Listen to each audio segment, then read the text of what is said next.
Welcome to Popcorn Planet. I am Andy Signor, and I'm so happy to be here with Jody, and it's time for some Real Talk. Oh, it's so awkward. Such a problem. That's awesome. Tonight's going to be a little different. It's not actually, Jody. I feel like this show is becoming the Real Talk show where we're not afraid to talk about any topic.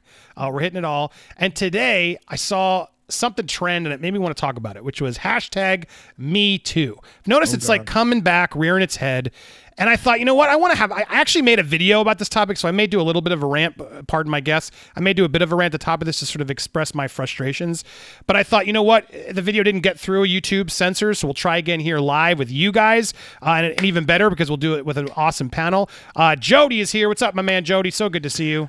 What's up, everybody? Some more Real Talk. I heard we have some special guests here. Can't wait to get there. But shout out to the Popcorn Planet family. Shout out to Team Jody's Corner who are here. I see a lot of names. You sure you want to talk about this, Andy? You sure, bro? Jody's like, no, we got to, man. Real talk, always. Don't judge me. And I thought, in order to do this, it would be weird with two dudes doing this conversation about the whether Me Too is effective or dangerous. So I'm so happy to have two amazing women on our panel tonight. Introducing, you've seen them before if you watch the channel. So happy to have Stormy and Steph. Thank you guys for being here. How are you guys doing? We'll start with Stormy. You're in the top just because of the way you came in. Stormy, how are you doing? I'm good. How is everybody doing tonight? I'm doing good. This is gonna be an important topic. I think we're gonna get exciting. Talk about some important things. So happy to have you, Steph. So thank you for staying up late, Steph. Thank you for having me. Lovely to see you again. And hi, Stormy. Hi, Jody. Thank you guys. Stefania, always my love. For people wondering, Steph may talk quietly. It's because she's stayed up late for us in the UK. So you are the best. What time is it there right now? It's like 3 o'clock in the morning. Oh, now. Jesus. You are the best. The dedication for Steph always on this channel. And Planet of the Nerds, go subscribe to Planet of the Nerds over there, trying to get them to 1,000 subscribers. But guys, thank you so much for being here. All right, so I want to explain why we're talking about this topic, and then I want to turn it over to you guys and get all your thoughts. But I thought, let me at least start on what's happening. So Me Too was trending, okay? So that's what was happening today. It was trending because of AOC. So AOC, Alexandra Cortez, I can't say it as nice as she can. But AOC, I'll say, is the easier way to say it. So she was in the trending because she did an Instagram live last night sharing her own survivor experience, which was very brave of her. She did it while she was, doing an Instagram live talking about the Capitol riots that happened and how she was in fear of what was happening in that moment and sort of how that sort of brought up her own sort of experiences. And so that triggered and sent a whole wave of other people sharing stories. Obviously, the Marilyn Manson, Evan Rachel Wood's issue came about, which I want to talk about. We're going to talk about that tonight as well. But all this sort of came back out there, and the Me Too movement was prominent all over Twitter today with a lot of people trying to politicize, I felt like, and generalize and sort of bring it back and sort of, we must believe all women, all this stuff was coming back. And I got to say, look, I'm not against the idea of the Me Too movement. I want to put that out right away because, as I said in a video I did earlier that you guys need to see, I'll probably put it for members so you guys get something. What's the most frustrating situation for me in that movement was the fact that there was good. Like eliminating someone, a monster like Harvey Weinstein, like bravo. Get out of here. There are certain people that I feel like were proven to be monsters that Hollywood enabled for so long. They don't want to talk about that part, the fact that they ignored him for so long and let him do that behavior and sort of said, Harvey's Harvey. They're all guilty. They all were responsible and they all knew. But the reality is, it did finally have a lot of people speak up to push out some of the garbage like that. But the problem with the movement was everybody got lumped in and compared to Harvey Weinstein.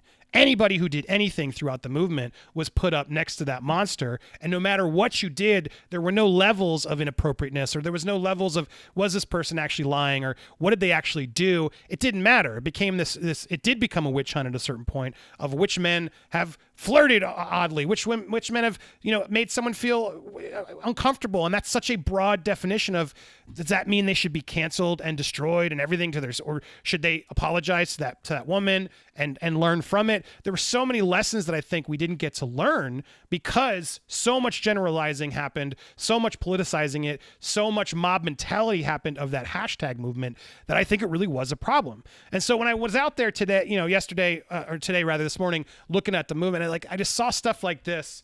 Wait, do I have it here? Saw stuff like this. She's a feminist author, is how she describes Jessica. I don't actually know her, but apparently a lot of people don't like her. Some people do, but a lot of people don't. But she was out just sort of just generalizing. It's not about disbelieving women who, for the misogynists. It's not about disbelieving women who come forward about, I got to be careful of saying certain words. It's about painting them as the real wrongdoers. And so here was Michael. This guy was basically, look, he was calling out AOC for saying there was political rhetoric, skill, manipulation, emotional manipulation by the timing of her revealing that to when she did. And look, I don't want to discredit what AOC did. I think it was brave of her to reveal that. I believe it. You know, we should listen to her. But let's be honest, she did decide to play that card at a time when it was important for her to get something politically done. She didn't reveal that any other time through all the other movements. She sort of seemed to want to reveal that then. So I do think Michael has a point, whether you agree with it or not. He should be allowed to say it. But people are jumping on and immediately calling him out as sexist and an awful person. And that's why they say MeToo is a witch hunt and call the men who've been outed as abusers as canceled. The sexist women are the real perpetrators because we've victimized men by holding them accountable. It's an effective tactic. Categorizing women who have been hurt and harassed as the ones with the real power is how we end up with articles bemoaning abusers as ruined lives. It's a classic line for a reason. And so this attitude really just irritates me because there are cases where, you know, keep on the boy. There were absolutely cases out there where women did lie.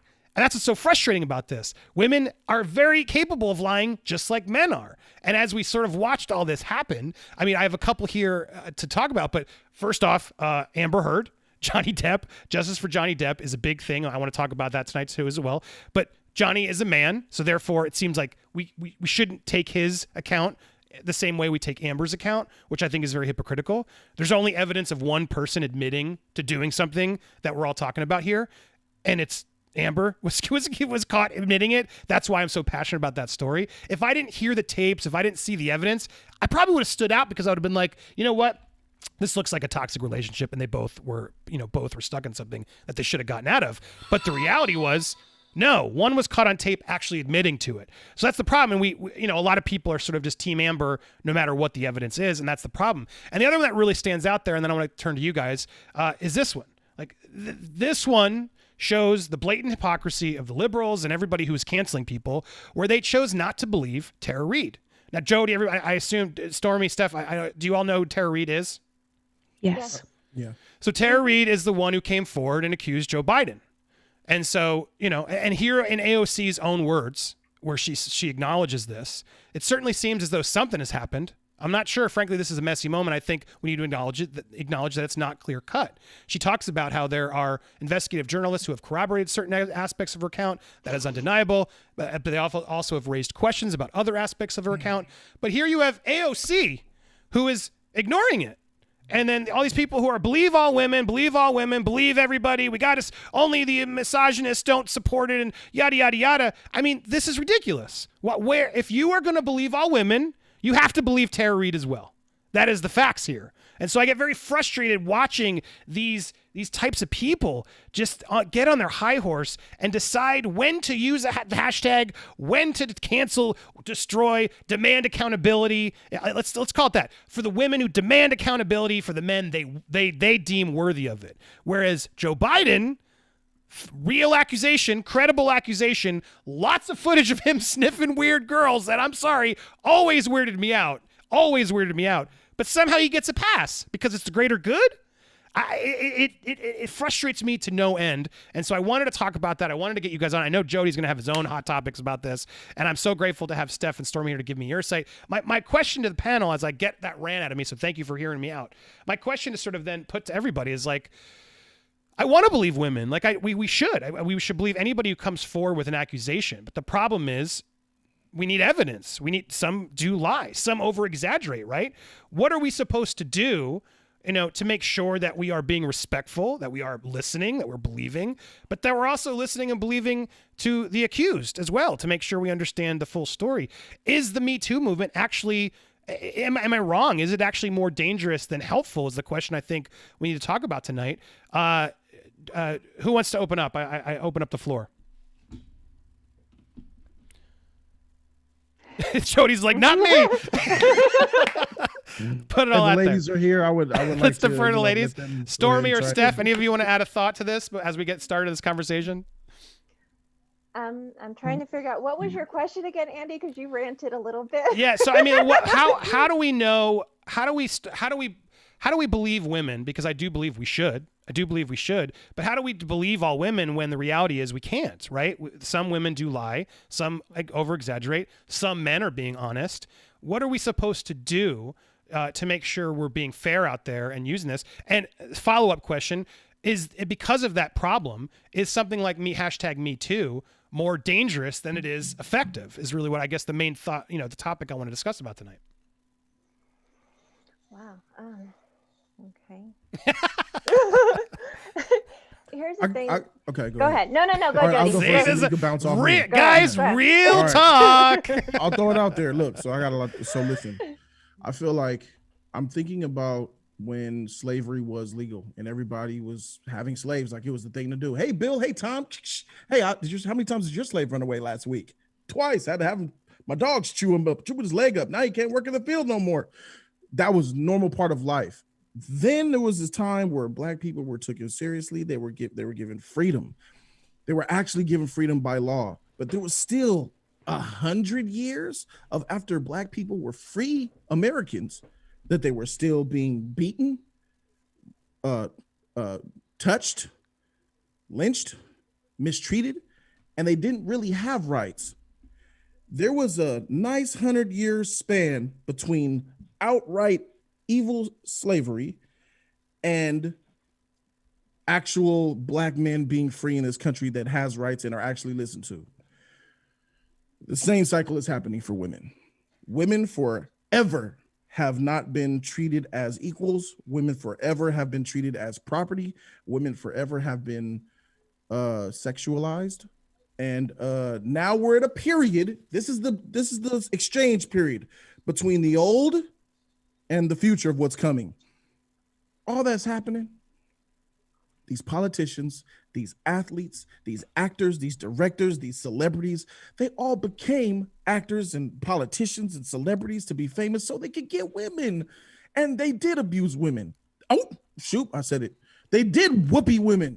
They did touch them. They did do inappropriate things. They do treat them bad. They do talk down to them. They do that. But this is just them getting cleaned out. This is the phase where the stuff is coming out. The old misogynistic type of dudes are getting cleaned out. And then in 30 years or so, maybe 40 years or so, it's going to be women on the top CEOs, maybe even president at the highest level of any kind of institution everywhere. Now, is that the type of world you want to live in? You got to look in the mirror and ask yourself that. That's up to y'all. But what is happening here is that you're playing the game here. These politicians, they get BJs. They go on dates. They have 10, 16 strippers in their room. This is what it's about. They brag about it amongst each other. And the women consistently come to these scenarios. They put themselves in these situations. It doesn't give the right for them to take advantage and when they say no, to keep going. But back then, what are they going to run to? They're going to go and tell somebody. Who are you going to go tell? The person you're going to go tell is probably doing the same thing of the person you're trying to accuse. So they really had nowhere to go. But now that we have this social media element, there's a Me Too movement out there that's like, we need to get our chance. Believe all women. That's where I feel like it's not balancing the scale, because it should be about equality. With Black people, we should be equal to white. It should be the equal, not tipping it like we're superior. Same thing with feminism and women's rights.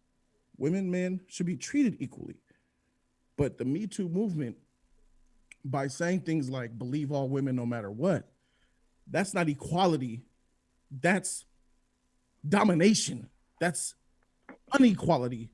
That's like you're trying to take over and become and step on men and step down on men and be like almighty powerful, breathing fire. And there is some stuff in the Me Too movement that turns me off personally, because I know people have gotten axed that shouldn't have, but it's also good because it's gotten people axed that should have got axed. Yep. So you got to look at it on a case-by-case basis. So when you look at Me Too, this is what I do. I question it. When a Me Too thing comes up, I need to investigate for myself. I'm not just going out and believing something, believing every woman. That's stupid. Believe all men, believe all women, believe all basketball players when they complain about their coaches. That doesn't work in anything in this world. Why would we do it with women? It just doesn't make sense. So you got to take it on a case by case basis.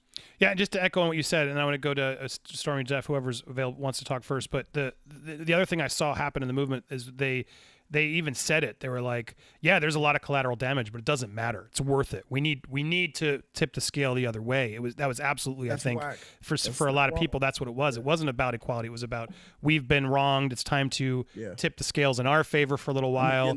And there are people out there who believe that, but I don't believe in the collateral damage. Shouldn't be the case. That's not how you're going to make a proper movement long term. All it's going to do is anger the other side, so then they don't even give you the break that you are finally getting. Everybody always overextends. Stormy or Steph, either of you want to get involved? Yeah. So from what I can gather, you've got two questions. How do you listen? How do you make a value judgment on when people speak out? And is the Me Too movement a good thing? In answer to the first question, it's really it could be for days, it could be for years. People that have been affected by this may have not had the thing to be able to speak out. So by having the opportunity to do that, that's a good thing. In terms of listening to them, yes, they've spoken out. They should have that opportunity to be listened to. But then the question comes, what do you do with that once you've listened to them? And it's really that there is no one answer that's going to fit all. It is all going to be based on your own value judgment. It's kind of similar to when you take something like this to court. A lot of the times these days, when someone does go to court in the end, so many years has passed that all the evidence is gone. So it's more of a he said, she said situation anyway. So the courts then have to decide, okay, based on the anecdotal evidence that we've got, what are the chances that this actually happened? And that's kind of the decision that we're faced of a lot of these cases that come through now. Even mine, admittedly. Even mine, of course. So there's that. In terms of if the Me Too thing is a force for good, I think initially it was that. That was what it was intended for. It's done good in the sense of that it's created a forum where people can speak out and it's more comfortable, and this taboo subject is now out more in the open. So we're speaking about it more, which is absolutely fantastic. But as with any movement, unfortunately, it's kind of morphed into something that is politicized and is used as somewhat of a bashing stick. Let's say, if you're not on our side, then you are wrong, blah, blah, blah, blah, blah. There's no nuance. There's no, well, hang on a minute, let's really think about this. There's no grey areas. It's very absolute. You're either with us or you're against us. That's not what it's supposed to be about. What this movement's supposed to be about is giving an opportunity for people like me to feel comfortable enough to speak out. But then it's up to people whether they believe us or not, because that's out of our control. But it's our release, it's our way to be able to publicly acknowledge what happened, so that can be part of our healing process as well. I'm sorry if I've been a bit rambly, but they're kind of like my thoughts against those questions you asked, Andy. No, I appreciate it. I think it's helpful to hear. Stormy, do you want to offer as well? Well, it's like I was listening to Jody, and it has reminded me of something that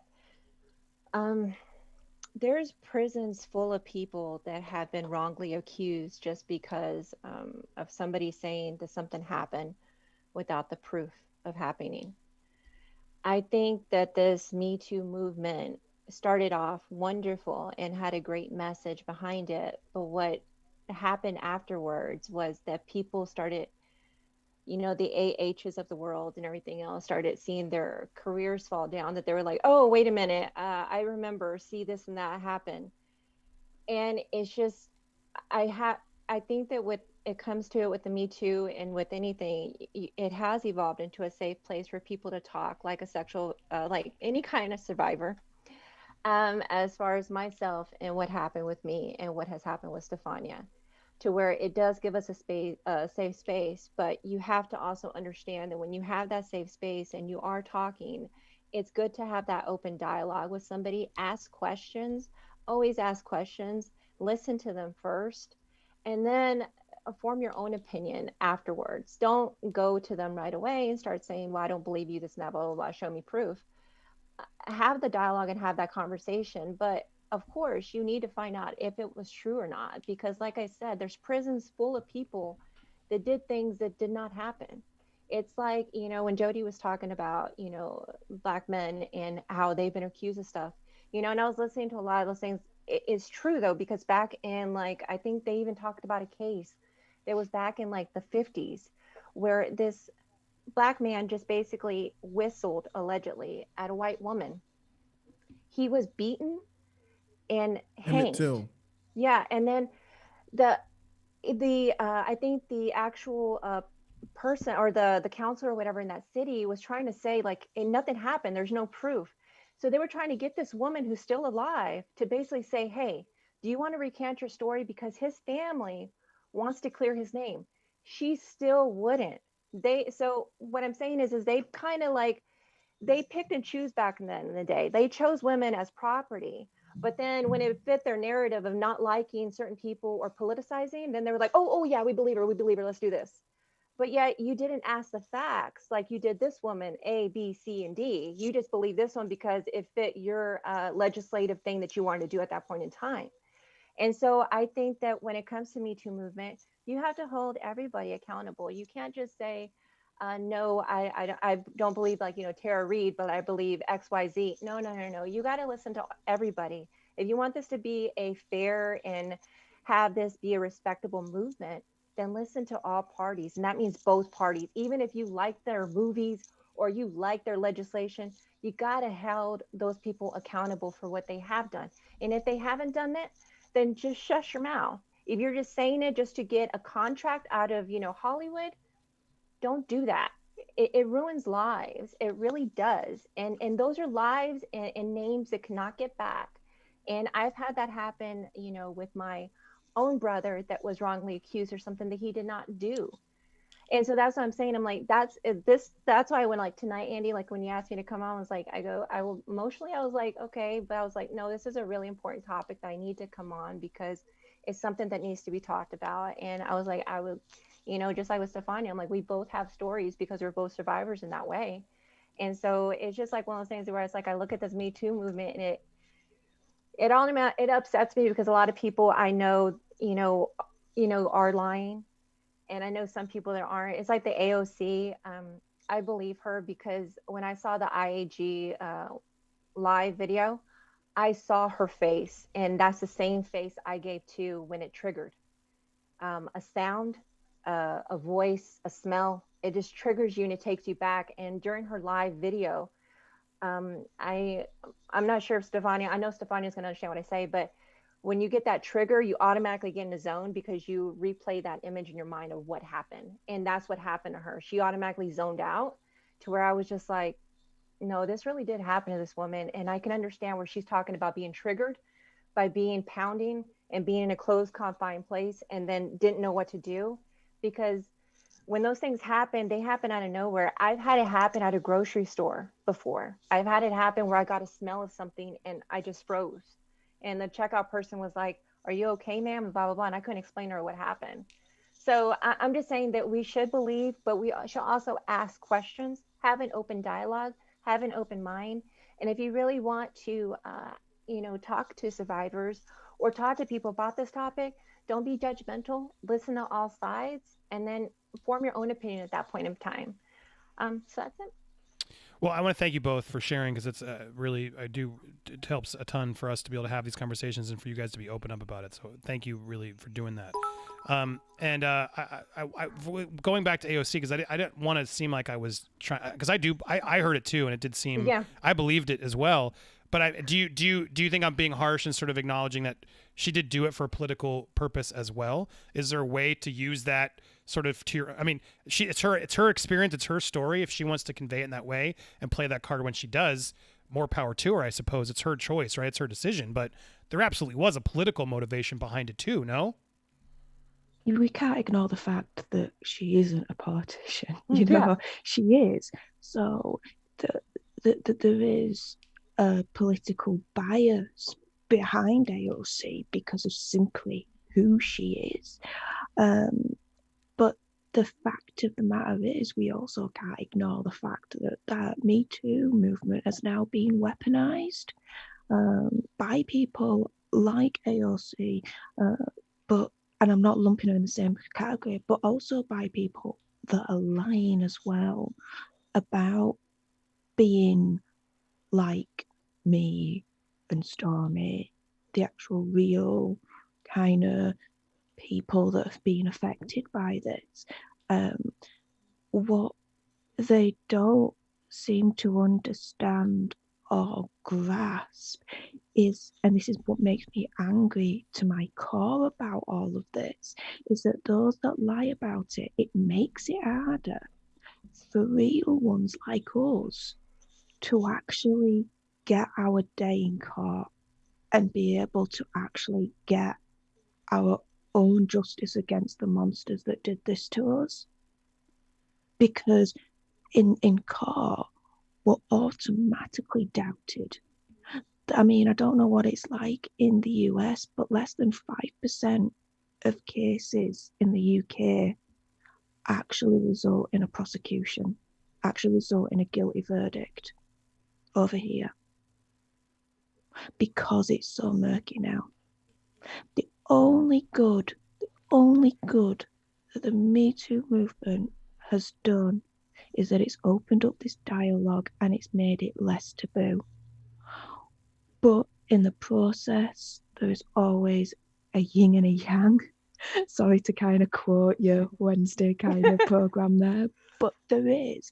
And the flip side of that is that, unfortunately, out of the woodwork, there are people that are muddying the waters now, lying, politicizing it, kind of weaponizing it, and it's going way too far in that direction. It needs to go back to it just being an open forum for people like us to feel safe and think, yeah, we can now say it out loud and publicly acknowledge it. Yeah, well said. I think that is important to put out there. I think people have used the movement improperly, and that's the worst part. And that's what, in my own story, the most frustrating part was the fact that how disrespectful it was to actual survivors. Jody, I want to come back to you, but I thought, this is what I would love to do is, now this is so fascinating, but we have a case in front of us right now where two people have come forward and shared their story. We're talking about Marilyn Manson and Evan Rachel Wood. So when I see that stuff happen in the news, I sort of avoid it at first because I'm like, I want to get more information before I just jump to a decision. But now that we've seen sort of both sides, I'm curious, all of you, and let's put it there, how are we supposed to react? Who are we supposed to believe? What are we supposed to do in this instance? Or does everyone have sort of the right to believe who they want? Or, how do we do this, right? How do we go about it? Does anyone have anything to add before I'm going to open up sort of the statements that are there? But Jody, anybody else, did you have something you wanted to add before I do that?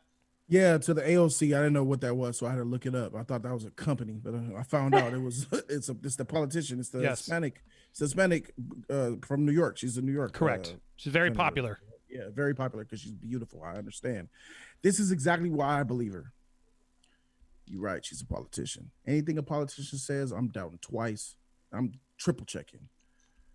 And she did weaponize her statement by putting. I was reading what she said, and it was muddled with January 6th in the Capitol and the policy. And I'm like, okay, do I believe what she's saying? And I think to myself, it's really easy She is not your typical looking senator.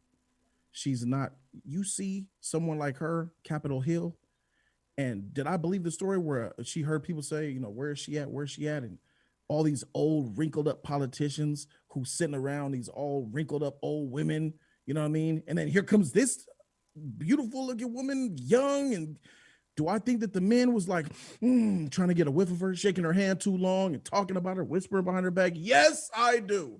So absolutely, I believe ever since she got that job and going to that Capitol, she had to be subject to all type of security guards. Think about it. The police that work there, all they see is old people coming in and out, in and out. And here she comes in here walking with her little strut stuff. She got some style too. I be seeing her little social posts and all that. She be getting hip music, hair always be looking good, makeup on point. She brings life into that dead place. So absolutely, a lot of people was probably saying some inappropriate things, or if they had a chance, probably shook her hand a little long and probably smelt her hair. And that's weird. That sucks for her. So yes, I believe AOC, even though it was political in her statement and all that. But that's all I wanted to say as far as that. We could get to this. Yeah, it's a problem, and most women have to deal with that. Or the guys treating them like that all the time. But that's a whole separate. Especially old politicians. Yeah, exactly. Especially the older generation. That's another topic. We can go there. All right, so guys, let's look at what's out there. And I'm curious, in case anybody who's watching is unfamiliar, we have a case, and it's now all over social media. Actress Evan Rachel Wood, who is in Westworld. She was she was a young actress for a while. The movie 13. She was very young when she started. So she's come out and she's made statements about. Again, I got to be careful of the word. The accused, who ABUSER is the word we're going to use. But she finally named her person, and here's what she said. It was on Instagram. The name of my person is Brian Warner, also known in the world as Marilyn Manson. He started grooming me when I was a teenager, and horrifically me for years. I was brainwashed and manipulated into submission. I'm done living in fear of retaliation, slander, and blackmail. I'm here to expose this dangerous man and call out the many industries that have enabled him before he ruins more lives. I stand with the many victims who will no longer be silent. And so here is Marilyn Manson's response comment. Obviously, my art, my life have been magnets for controversy, but these recent claims about me are horrible distortions of reality. My intimate relationships have always been entirely consensual, with like-minded partners, regardless of how and why others are now choosing to misrepresent the past.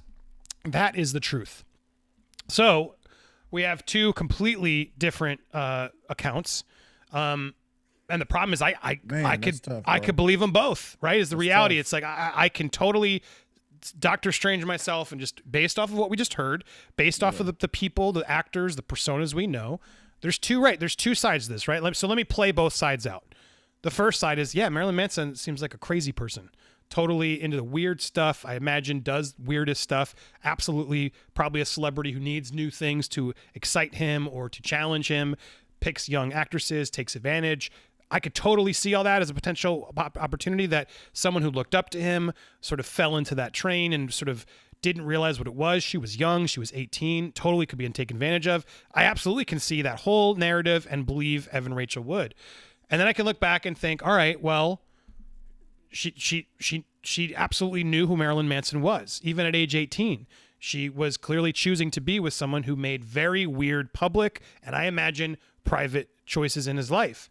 There were probably some weird but consensual moments that happened together that maybe she regretted later. Maybe she is distorting the reality. All of that could also be true in Marilyn's case of, well, what did you expect? And so it's tough for me because I can totally see the argument on either side. And the reality is I wasn't there. So who am I supposed to believe? What are we supposed to do in this instance? Because he is a weird persona. Like one will say, well, duh. But then, just to really make sure I'm being fair, she did come forward with another statement where she pulls out sort of a quote. Maybe it was part of the problem. Even though Wood was barely out of childhood when she met Manson, she was an adult. Perhaps people assumed she knew what she was getting into. This "what did you expect" reaction is one in many ways shame women into staying into these types of situations and make it harder for them to speak about their experiences if they do leave. Because even if a man wears silly makeup and puts on aggressive stage persona, women and girls still absolutely have the right to safety and respect. Now, what the freak out of here with that bullshit? So here's my other problem to that. I've been avoiding this one because I knew them both, but F it, we're here, right? Let's do it. Chris Hardwick. Chris Hardwick is a perfect example because I worked with Chloe Dykstra. I met them both. that's the who came forward with the accusations against Chris Hardwick. The problem in that scenario, I totally believe she was also crazy. I totally believe they both were. The problem, and Chloe really lost me when she had the audacity to declare that she would drop the evidence, if he refused. And then Chris Hardwick refused, and she didn't drop the evidence. And to me, that was the most telling moment she did, which, pretty much put out what I assumed and everything my gut and everything was saying about her based off what I'd heard and experiences I've had. That just completely written all out to me, because I'm like, you said you were going to drop the evidence, and then he did what you said, and you didn't drop the evidence. What the hell? No, you don't get to do that. Come out so aggressively, say you're going to do something, say you have it, and then suddenly, oh, you know what? I don't have it. I'm not. You know what? It doesn't matter. I've gotten what I needed. That's the problem. And so there are people like that in this business who absolutely ride a train or look up to somebody and say, oh, I could see a benefit from this. So it's problematic. Look, at the same time, I do believe celebrities like Marilyn Manson could be taking advantage of young people who just don't really understand what they're doing. So I'm still torn. I'm curious what the chat thinks. Guys, Jody, do you want to start it, or just anybody what do you think in this situation based off what we see right here? Yeah, bro. Listen to me. I'm going to just say something short, and then I'm going to elaborate. Do not go to a sex house and put your meat through a glory hole and think everything's gonna be okay. I ain't trusting that glory hole. When you put your meat in the glory hole, you taking a risk. Might be a man on the other end of that glory hole. Might be a woman. Might be a horse. Might be a grandmother. You never know. Could be your own parents. Exactly. So when you will, did she do that? Did she do that? I was wondering when it was going to go there. I knew somebody was going to bring it up. Did she? Wait a second. Wait. Did she do that? Is that something you knew about that she's talking about? No, I'm just using it as an example. Something you think Marilyn Manson would do. Okay. No, I'm saying Marilyn Manson is the glory hole. And she took herself and put something in the glory hole. She opened up for the glory hole. Marilyn Manson is known to the world as a sick freak who worships demons and eats bat, all this kind of weird stuff he does. Everybody knows that he's weird. So when you say, hey, I want to be with you, everything's done. You willfully chose it. Nobody, once you do that, you're going to have a hard time trying to convince anybody that you were whooped by him, misconduct. Bro, how you going? He's into some nasty stuff. I already know. He's shown it to the public. So the fact that you had a relationship with this man and you, for however long, tells me something about your judgment. Maybe you were into it, and then maybe things got hot, and maybe you probably in your head didn't want to do something, but because he was Marilyn Manson, you went with it, and you felt guilty later, but what the heck? You didn't say no. You didn't tell him to stop. You probably did all kind of BDSM type of stuff. Who knows what y'all did? One thing is for sure. When you're raised, I was raised as a child to never listen to this man's music because I seen him. I said, oh my God, this fool looks evil. I can't even tell you a single song this man's got. Beautiful people, the beautiful people. That she sounds, see, I'm scared already. Bro. Right. No. So that's like me knowing that and willfully, hey, sir, I was told as a kid never to approach vans, never to go near vans. I saw them old school looking Home Alone vans. I was scared of them, bro. Anytime when somebody would come, hey, I would run because I didn't want to be in those type of situations. This is her literally walking up into the van. Hey. All right, for sure. Since you chose that life, you got to be a part of that life and deal with those consequences. I'm sorry. Well, but I look. I'm gonna go to Steph or Stormy. Speak up. But she was young. And so, what do you agree with her to her excuse? Does that mean Steph? her brain doesn't work? Or Stormy? Yeah, is 18, 19 enough to know I'm with Marilyn Manson? This could be problematic. People. What do you think? Well, I have like two questions right here. One, isn't she friends with Amber Heard? Two, Marilyn good question. Manson and Johnny Depp are friends. Three, let's just flip it. Okay, let's just take a step back for a minute.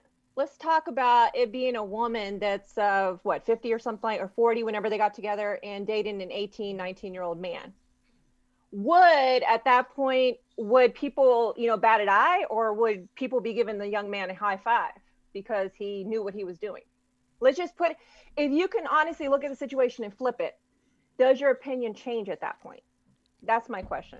the panel. Well, I mean, that's interesting because we're told we're not allowed to think like that. Women are supposed to be treated more delicately and differently, right? Because they don't know better. Then it's a very fair point. And coming from a woman, it does seem unfair but exactly, because there's women out there that have abused, like teachers that have abused elementary and middle school kids. But yet the fathers, when you hear them sometimes, not all, but sometimes you hear them like saying, oh, well, you know, he got his fantasy or whatever. That's just gross. It's like, it's wrong. Why there's such a double standard when it comes to when a woman does it to when a man does it. So what I'm saying is once you're 18, honey, you know what's right and wrong at that point. That's on you. And at your point, you're a consenting adult at that point in the United States. What you do in your bedroom is none of my business as long as it does not involve somebody that's underage or some kind of freaky animal stuff. But I'm just saying that it's just, I just had to pose that to the panel. Two things. It's like, she's friends with Amber Heard, and this seems like the same kind of formula that she did too, by going to first the press. I mean, she didn't do a whole Gone Girl moment, you know, and do the stage with the makeup and everything, but it seems very suspicious. And, you know, speaking of Among Us, it's sus. It's very sus. It's very sus, gang. Yeah, sus, It's sus, gang. Steph, Yeah, it's sus. Steph, want to add anything? Yeah, what Jodie said, I disagree. She was 18, 19 years old at the time. Yes, considered an adult in US. The thing is, though, she's still naive. She still doesn't know the whole world. Marilyn Manson has always turned around and said that what you know in terms of the public eye is just a stage persona. He exaggerates for the shock factor. That's why he sells a lot of albums. That's why he's got this reputation, because of this certain shock factor that worked back in the day. She may not have realized or understood wholeheartedly what she was getting into when she first hooked up with him in the first place. So there's that. In terms of who I believe none of them. And I'll tell you why. This is, in a way, a similar statement to Ray Fisher. I was abused. Something happened to me. I was manipulated. Are there any actual details as to what happened? No. It is very, very vague. Why? Is my kind of thing to this. I've turned round and I've said I was raped repeatedly.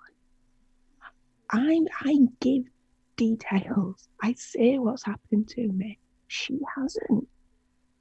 When you look at it, she hasn't. So it's a very Ray Fisher-esque statement. Now, if she provides more details as to what happened, what was the submission? How was she brainwashed?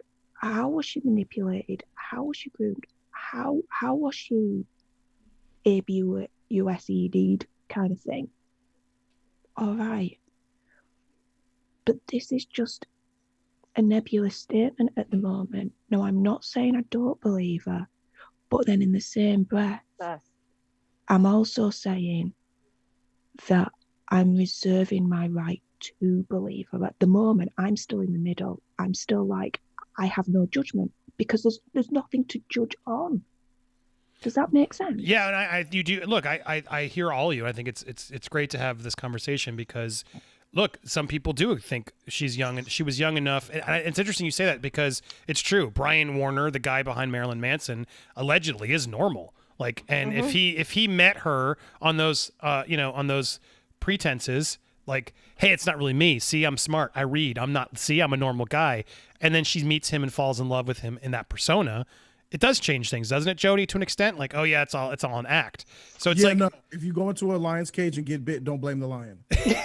Well, but unless he's telling you over and over again, I'm not actually the lion, right? Is the reality? That's how snakes get you. Shout out to Eve. Listen to me. I think I respect where Steph comes from. She's an actual victim, and she's doing so much good out here by letting it be known, as well as Stormy.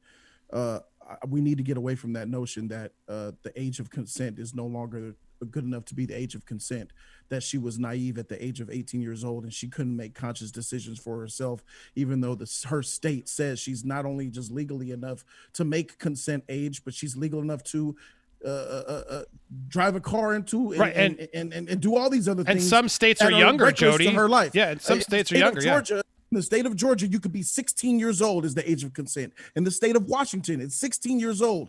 California is 18. New York, 17. There's even younger ages. You're talking about someone who's 18 years old, doesn't have the mental fortitude to see this man and be like, something off about him, and then get in a relationship with him. And then when things go awry, you blame it on my age? Oh, so what do we need to do then? Raise the age of consent to 25 then. We can't do that. If you are 18 and you are legally an adult, that's how the law calls you. You are an adult. You are making decisions for yourself. You must live with those consequences that come from it. If you go to someone who's weird and creepy and has a tremendous amount of rumors. Let me tell you about a rumor I heard about Marilyn Manson since I was in junior high. The rumor was he took out 3 ribs so he could blow himself off. Mm-hmm. I heard that one too. The rumor, I don't know if it's true or not, he removed his ribs so he could blow himself. What the heck? So if you get with someone like that and with all the other stuff that goes on, you can't. I didn't know enough, y'all. I didn't know. Ma'am, why did you go into the tiger cage? Because he looked so cute and the tiger was purring. He wasn't roaring. Ma'am, it's a tiger, but he was purring. It's the equivalent of Marilyn Manson saying, I'm a nice guy. I read books. I'm nice. That's how they get you in. This is the game he ran on so many women. You think that he getting all these women like, you love me? Like he is on stage? No. He's getting these women. He's like, I'm a chill dude, baby. How you doing? Oh, it's good. Tell me about your mom. Tell me about your family. Oh, I was abused. I was touched as a kid and all this. To connect with them. That's the game. You think R. Kelly was just singing songs to get him? Sometimes they got to put effort too. You got to get in. He was getting in her head and he was showing her stuff that she wanted. And she was of legal age. I just can't subscribe to that. I just think it's her fault for getting with him, and it might be his fault for doing inappropriate things to her, but I don't know what was done or not. I don't know what was done or not. Maybe he did something to her. Maybe he didn't. I don't know. Well, you're saying because you're echoing what Steph said. She hasn't named specifics, so it's more of a you're frustrated because she's blaming of the age and such. You're saying, well, then tell me what happened. We need specifics to know what's happening before you go there. Steph, go ahead. What were you gonna say? Oh, okay, right. Please explain yourself a little bit more, Jody, because I heard a lot of an element of victim blaming in the sense of, well, he's got a rep, so she should have known, and so it's her fault, so she shouldn't have been with him in the first place, kind of thing.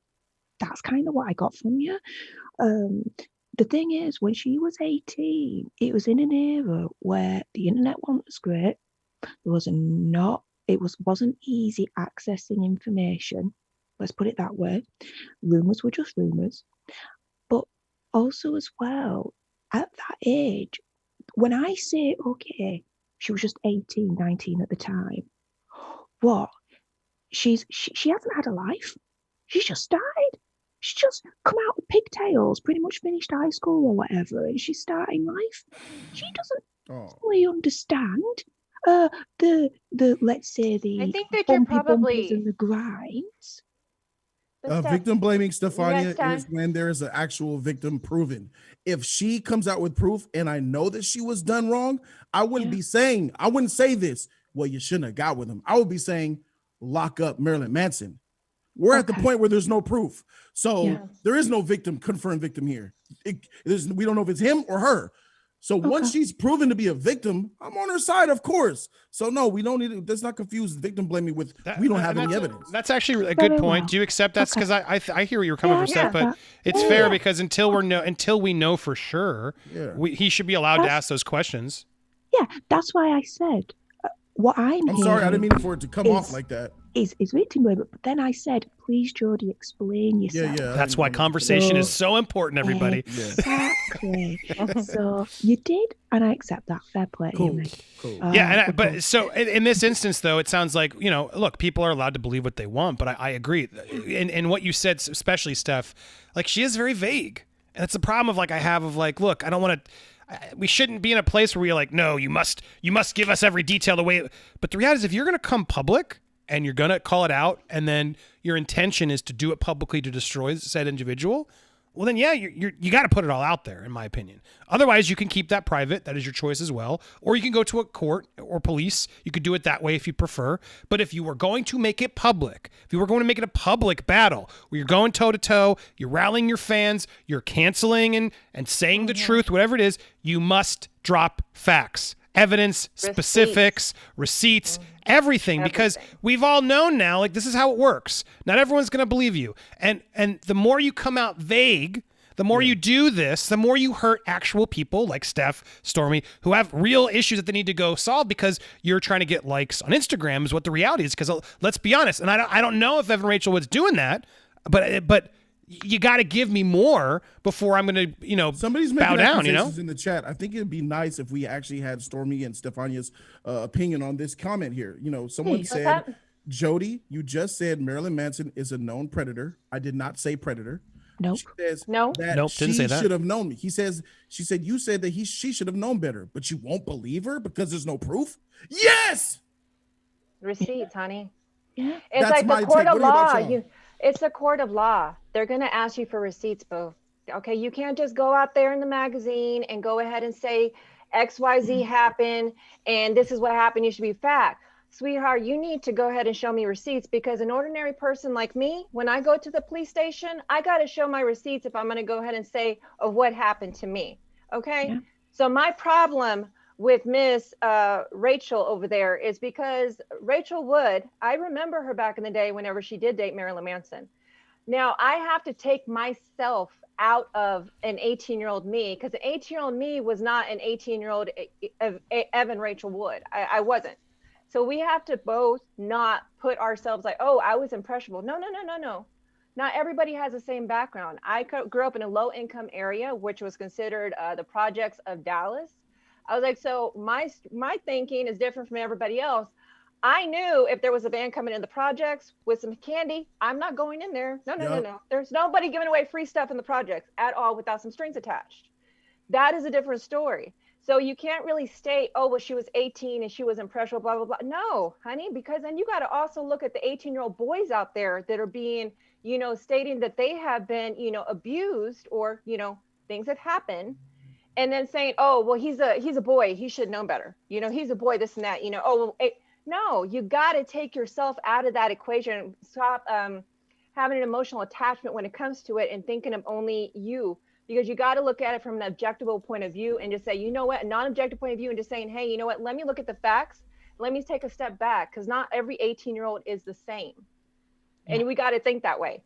What it looks like to me as a 30-year-old woman, it looks to me as if this woman right here had buyer's remorse at 18, as all of us do, ladies in the chat. All of us dated men back when we were 18 that we did not like. And we now look back and say, yeah. So for any woman on there that's saying anything that you didn't, you did. You just don't want to admit it, or maybe you're still with the mistake. Too much facts. That's to each their own. That is you. Bless you. Men have done it too, for the record. Exactly. So when somebody tells me, oh, at 18 I wasn't impressionable, who wasn't? Who didn't get duped by some dude that was doing some crazy stuff, or some crazy chick? I got duped last week to buy a homeless man a Big Mac. He didn't even eat the Big Mac. Thank you. So that's why I'm just saying that for the MeToo movement, what we do a lot as ladies, I was guilty of doing this too, but I've gotten better at this. My survivor story is not the same thing as every other survivor story, because people are going to milk it.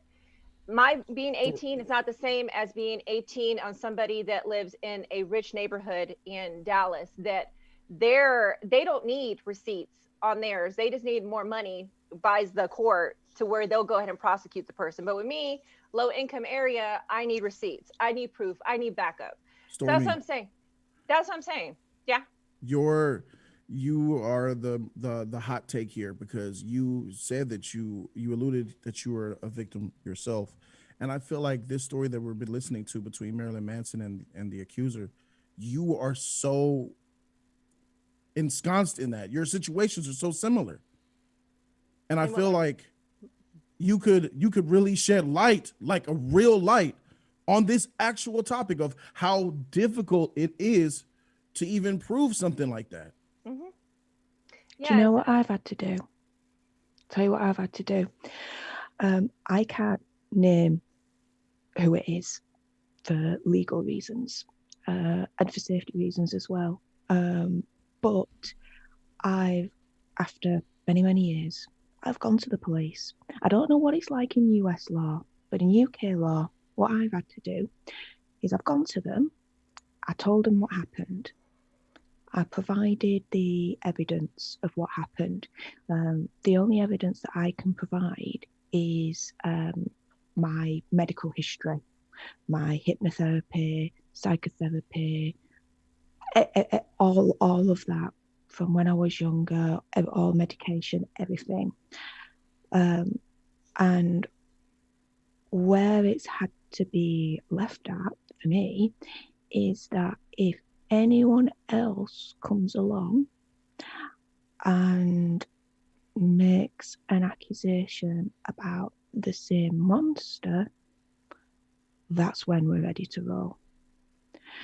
Because when it comes to now proving a monster is a monster, a true monster, the best way to do it is being able to prove that there is a pattern of behaviour, that they've done it more than once. And more often with real monsters, they do it more than once. So it's only going to be a matter of time before I'm going to get that call and they're going to say, right, we're ready to roll. And it's going to happen. It's just going to be one of these days. But that, it personally for me, is the only route that I've got. So if with Evan, one thing that kind of, which is why I don't have a decision either way. I mean, Stormy's turned around and says she don't believe her. I neither believe nor disbelieve her. I can't make that judgment at the moment because, again, the statement's too nebulous. It's too vague. It doesn't say anything really in a way. But you're showing us how hard it is to get it done, which it's just it's heartbreaking to hear, like, from real people, and very difficult. The fact that, like, Evan Rachel Wood is just going to Twitter to say it as if, like, that's enough is really offensive to me, because here we have you are sharing your story. Stormy, has it been similar to you? Like, did you have a situation where it was hard for you to get it done the actual legal correct way? My one case that I did do when I was when it happened was when I was 20, and the only reason that it was actually the only reason that was even prosecuted was because during the time there was a video camera beside the building. That's the only reason why.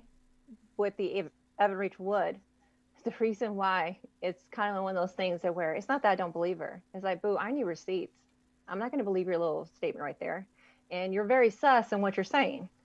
Number two, I got out of a relationship that I had some really unfortunate things happen against my consent. I was drugged when it happened. I lost consciousness. When the police officer came or whatever, he had my person that I was dating at the time basically stated that it was consensual. I couldn't prove it because we were dating at the time. And so I couldn't prove, because whenever the police did come, the person I was dating had a Marine shirt on and came out, and it so happened that the police officer was also Marine. So I understand how it is in the UK, but over here in the US, they kind of look at the psychotherapy and the therapy and all that kind of stuff. There's like, Yeah, that's nice little index cards. Let's move us along. I want actual proof. Where's your pictures? Where's the text message exchange that happened? Do you have an email that happened? Do you have video proof? Over here in the United States, it matters if you have money. It doesn't matter what your truth is or what your receipts are. It's whoever has the biggest bank account. So I am glad when other people do get to go ahead and get, you know, the people that actually did, you know, horrible things to them. I'm happy that they are able to go ahead and prosecute them. You know, kudos if it really did happen to you and you proved it. That's awesome and amazing. But people in my situation that look like me, it doesn't work that way for us. Odds are stacked against us from jump. Exactly. I mean, don't get it twisted just because it's very light skin right here. I'm very, like, you know, as they put it, as one police officer put it, well, you know, when it comes to, you know, Mexicans, you know, I know that when y'all come over here, and I'm like, oh, honey, no. I was like, I am first generation, but we're not going to start with that. We're going to need to turn around. You know, we're going to need to rewind that. Yeah, I need a new officer. Jesus. Yeah, and so he was trying to explain. So that is the way police officers are over here. Now, if we're not going to get into the topic of police officers because of the fact that I have been arrested 27 times for the reason of ridiculous reasons. Of license plate, you know, lights being out, being, you know, that happening with the actual police officer. And by the way, ladies, if you try to actually, after they're patting you down, if you try to move and say, hey, stop that, guess what they get you for? Looking like me or looking like Jody, resisting arrest. So that's what I'm saying. So that's what it's like over here. So I am happy when people in other countries and around the world have great legal systems. We just don't have it here. Guess what? The person that happened to me, I know he's done it to other people, but he's just they're so scared. They don't have proof. And he's so freaking slick that he knows he's a narcissist to a T and knows how to change it very fast. And he uses his military status to get away with what he does. And over here, unless you can prove it with video, text, email, you're screwed. So that's what it's like for me. And so when I see somebody like this, I understand if it is true with what she says, it's a really hard battle for you to prove it, especially if you were in a relationship with them. It's very hard to prove that. And I know that for a fact. So it's whenever I see her, there is things that I'm going to question because I'm like, you have money, number one. Number two, you haven't gone to the police. Why? Yes. You have money and you know, you have money and fame. You have what is needed to actually get your perpetrator, but yet you're doing it in another way, which is very sus to me, to where as you and I both have taught before, Stefania, it's like, that is what's really, you know, upsetting because it's like, if that didn't happen to you, you are a horrible human being for even doing that or saying that to somebody and not having any type of proof. You have ruined somebody's life for what? Like, were you not getting roles or what happened? It's like, that's the kind of response I would give to her if I find out it's not true. But again, I need proof. I need receipts. I need something because this is America, honey. You got to tell me something. You can't just give me vague statements. This is why I brought up the police and what I've gone through so far. It's kind of on pause now with how everything goes here. But yeah, because she's gone to Instagram. Yeah, with her status, with her power, with her wealth, she could afford, and I don't mean to sound facetious at all, but a Bob bloody lawyer to actually kick some butt and potentially make a difference and make an actual legal stand against who she says is her monster, let's say. And yet she's not doing that. She's doing that on Instagram. Yeah. Yeah. Well, and it's like, it's interesting because exactly, she could have used her platform to really, one could say, well, she's trying to get other people to come forward to build a case. And I wish she just would have said that. But when you look at the statement she makes, it's like, you know, I won't, I'm done living in fear of retaliation, slander, or blackmail. Like, it feels like, thank you, some support came in. Marcus, Real Talk guests Stefania and Stormy, thank you for sharing your words tonight and story. Oh yeah. And both of your experiences truly eye-opening. Thank you, Marcus. I agreed. Well said. Thank There's a lot you. of love in this chat for you both, and I'm so grateful for you sharing your stories. Because you're opening in my eyes too. Because you're like, there's a part of me that still like wants to be like, oh well, yeah, I got it. But no, I mean, as she's saying here, it's like she's afraid of being, the slander, the black. Like, the truth is the truth, and if the truth is real, take it to court. If you really are worried about all the victims, and so he no longer can ruin more lives, take him to court.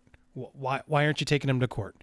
Taking him to social media is not going to just stop it. You can take him to social media when you take him to court. Taking him to court will be even more effective on social media, and more people will suddenly believe you if you're actually taking the proper protocols. But yeah, look, it's when you see people doing it on social media, and I saw some of the comments, it was like, well, yeah, taking him to social media is taking him to court these days. That's the problem. No, it's not. It's absolutely not. We shouldn't be using social media as a court of law, and we are. And to me, that sums up everything we've talked about of what the problem is, why it's hard to believe some of these people. And I feel if Evan Rachel Wood really was put through hell, it's hard because we've built this tolerance, I think, since MeToo has started over the past few years, of just seeing more and more cases come out that weren't actually worthy of, I think, the hashtag. So many people jumped on the trend. And I think of Aziz Ansari as one of those examples, right? I think that was one of the main ones in the media where people were like, wait, so you had a bad date? Like he took you up and, you told him no and he stopped, but then you did it, but then you wish he hadn't have done it. Like, that's the kind of craziness that started to happen where women were empowered to say that was abuse. And it's like, dude, are you not, like, hello? That's so offensive to what's actually happening out there. So my last question to you both, and I want to get your thoughts, and we can keep talking about this, we can move on, but I appreciate it from the chats. Also, I'm going to get to your super chats, everybody. Thank you. I just wanted to keep the flow on this going. But the reality is, like, it's so hard for women, like you both have shared, to actually get the justice.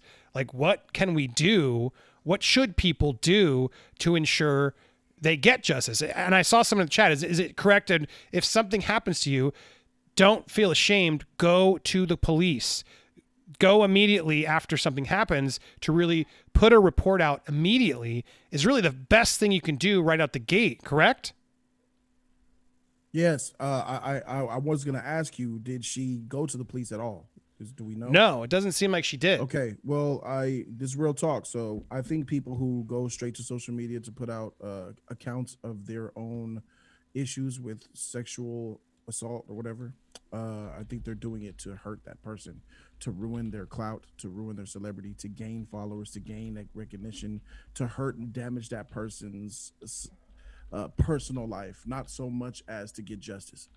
If somebody actually put whoopee on you and did something to you in real life, and the first thing you do is you don't go to that police station and say, I was whoopied, somebody touched me and it was not cool, and you go to Instagram or Twitter and say, I was touched and made fondled, and I won't stand for this. Who's with me? Bro, you could miss me with that entirely. And just so we're clear, I can't find it, but yeah, he has now been dropped out of his show. His agents have dropped him. His label has dropped him. Everything she did was to That's what the MeToo movement's power has. Exactly. And you're seeing it here. He is now, because of just the accusation, without any evidence, without any specifics, everyone's just terrified to be. Oh my God! Holding, and it's all gone. Everything he's lost. You could literally piss on a crowd, worship the devil, wear makeup, scream at people, tantrum, and do wild shit and not get canceled. But somebody could go to Twitter and say you were abusive, and then that's the limit. That's what it takes to get you out of here, bro. Oh my God. Yeah. Our society's trash. It is because, okay, my brother was dating this one. Well, yeah. Anyways, it's his BM. It's his baby's mama. She accused him of a lot of different things. Tried to come out to the police. My brother was arrested twice. They had to let him go past a couple of times. And then finally, the last time, the judge told her, I am tired of seeing you come in here and bring no evidence, but continue to rack up the court bill and waste my time. because you are upset, or because she made the mistake of texting her friend, who her friend had a crush on my brother and sent it to him, who said the reason why she was doing all of this was because of the fact that my brother would not be with her and would not marry her. And that is why. It'd be like that Ugh. sometimes. How great though Yeah. that they caught it though. I'm so glad he got They to catch did. that and then They use did, it. but then they did, but he got fired from his bank job because of it, because she, she emailed, the Damages president, done. of the manager of the bank branch. He was banned from getting any he went to school for that, and so he was banned from getting any kind of finance job, because anytime they contact the previous employer, it says yada yada yada. Right. This is why we had to let him go. And so his whole career was taken away from him just because his BM was upset of that. So I'm just saying, I'm like, Yeah, there's a really, it's really a hard thing to say, because when women do that, they do have a lot of power right now, and they know that. And so it really frustrates me when people do misallegations without asking facts. Right. So Tell why are me the we facts. shouldn't keep bemoaning that there's lives ruined and no, cancellation isn't real. Oh, I'm so sick of that narrative. It is so not helping the cause. Because I believe it went, but the problem is, what if they're lying? And we've just talked about so many who does. I'm so fascinated with Jessica here. What do you think? You think Jessica believes Tara Reid? I'm guessing she doesn't. And that's, again, anybody who's a critic and frustrated at anything we've said, like, I challenge you. Do you believe Tara Reid? Any liberal who's out there can't, because it is sadly mostly liberals who do it more often these days than not. But I that's always a good question to ask if you're in a fight with somebody. Well, do you believe Tara Reid? Oh, well, it's always the answer. It just proves the hypocrisy of how dangerous this is. So at the end of the day, as we wrap all this, and I'm so thank you so much for sharing your story, Steph and Stormy, and thank you for being here, Jody. I think this was a really great conversation. To wrap up the question, is Me Too effective? Or is it more dangerous? I want to go around and get the final thoughts. Let's start. Steph, what do you think? Do you think #MeToo ultimately effective or dangerous? Effective because it creates a forum where we can have these discussions, whereas before we didn't. So it's bringing it more out in the open. It's taboo. It is providing a healing element for people like myself and Stormy. But it's really bad in the sense of, unfortunately, some people have taken it too far and weaponized it. They've overtaken it. They've taken over and they've weaponized it, and they're using it in a form that it was never intended for in the first place. So yeah. Stormy? I believe at the Me Too movement in the beginning brought great awareness. It took down Harvey Weinstein. It made the Jeffrey Epstein, survivors be able to be actually credible at that point. So I think in the beginning it was wonderful because we started to have this conversation.